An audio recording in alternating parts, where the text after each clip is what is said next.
Mga murang mga branded na cellphones, laptop, iPads at iba pa mga gadgets meron nga ba sa Japan? Alamin!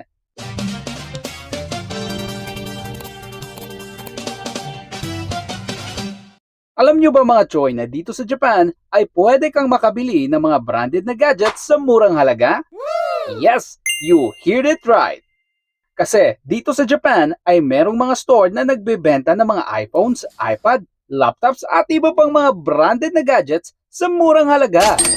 Halina at samahan niyo ko at ating silipin kung gaano nga ba kamura ang presyo ng mga branded na mga gadgets dito sa Japan. So ngayon, simulan natin sa mga Android phones nila. Next naman ay ang kanilang mga iPhones. Meron din silang mga tablets and iPads.